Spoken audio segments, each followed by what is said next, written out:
علیہ وسلم نے ارشاد فرمایا ما من مولود الا یولد علی الفطرہ فابواہ یہودانہ او ینصرانہ او یمجسانہ او کما قال النبی صلی اللہ علیہ وآلہ وسلم۔ حضور فرمایا ہر پیدا ہونے والا بچہ فطرت اسلام پہ پیدا ہوتا ہے۔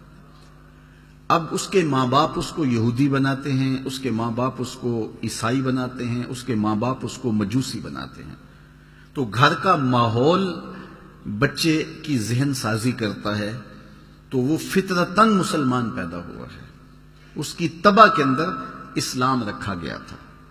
تو ماں باپ کی تربیت اسے جس سانچے میں ڈھالنا چاہے ڈھال دے، مجوسی بنانا چاہے تو مجوسی بنا دے گی، اگر وہ بت پرست ہوں گے تو بیٹا بھی بتوں کو پوجنے لگ جائے گا، ان کی تعظیم بجا لائے گا، اور اگر وہ اسلامی طریقے کے مطابق اس کی تربیت کریں گے اور وہ مسلمان ہوں گے تو بچہ ایک صالح مسلمان کی صورت کے اندر معاشرے کا ایک صالح فرد بنے گا۔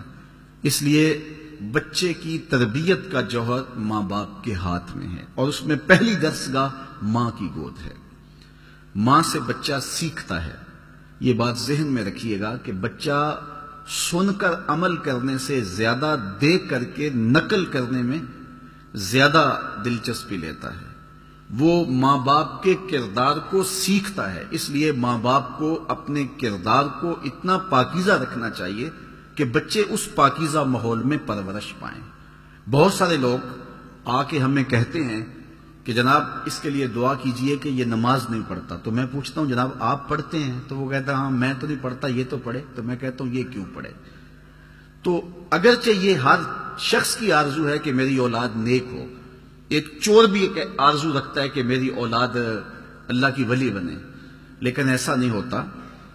جو ضابطہ ہے عمومی طور پہ وہ یہی ہے کہ جس طرح کے ماں باپ ہوتے ہیں اس طرح کی اولاد ہوتی ہے۔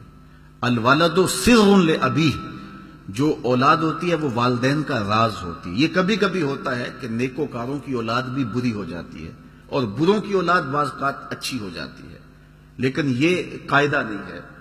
قاعدہ یہ ہے کہ اچھوں کی اولاد اچھی ہوتی ہے، اچھی تربیت کے ماحول میں پلنے والے بچے صالح ہوتے ہیں، اور برے ماحول میں پرورش پانے والے بچے برے ہوتے ہیں۔ تو اس لیے اپنے گھر کا ماحول جب آپ اچھا بنائیں گے، فرمایا گیا گھروں کو قبرستان نہ بناؤ، چونکہ جب گھروں میں نماز پڑھو گے تو بچے تمہاری نقالی کریں گے۔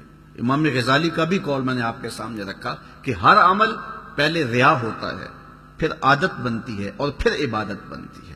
تو ابتداءً وہ امام غزالی کے قول کے مطابق ریا ہے، وہ سجدے میں بھی ایک آنکھ سے دیکھیں گے کہ ماں باپ دیکھ رہے ہیں، اور اس کے بعد پھر آہستہ آہستہ عادت بن جائے گی، اور پھر آہستہ آہستہ وہ عبادت بن جائے گی۔ اور یہ بات ذہن میں رہے کہ جو بچے بچپن میں نیک عمل کرتے ہیں، بلوغت کے بعد احکام شریعہ کا نفاذ ہوتا ہے، لیکن جو بچے بچپن میں صالح اور نیک عمل کرتے ہیں ان کا ثواب ماں باپ کے نامہ اعمال میں لکھا جاتا ہے۔ تو دوسری بات کہ اس عمر کی پختگی ساری زندگی ساتھ دیتی ہے۔ تو 7 سال کی عمر میں ہی بچوں کو نماز کی تلقین کی گئی، اور 10 سال کی عمر میں اگر وہ نماز نہ پڑھے تو ان کو سختی کرنے کا کہا گیا۔ ماں باپ اولاد کی صالح تربیت کے حوالے سے بنیادی نقطہ یہ سمجھیں کہ ان کو اگر رزق حلال کھلائیں گے تو پھر ان کی طبع میں خون میں صالحیت پیدا ہوگا۔ جب اولاد کو حرام کھلایا جائے گا تو اس کے اثرات بد ظاہر ہوں گے، اور آپ کی محنت کوشش کے باوجود بھی وہ سدھر نہیں پائیں گے، اس لیے کہ آپ نے ان کو لقمہ حلال نہیں کھلایا۔ تو اپنی اولاد کو رزق حلال کھلائیں، بلکہ انہیں مشکوک رزق سے بھی بچائیں۔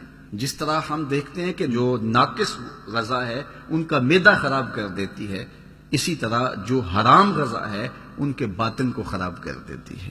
اس لیے پاکیزہ اور صالح غذا کا ان کے لیے اہتمام کیا جائے۔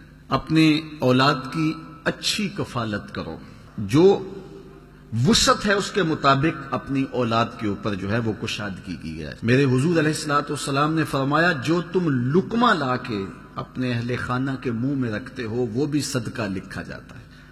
تو اپنی اولاد کے اوپر کشادگی کے ساتھ خرچ کرنا چاہیے، اور انہیں کشادگی بھی دینی چاہیے، لیکن انہیں قناعت اور توکل بھی سکھانا چاہیے۔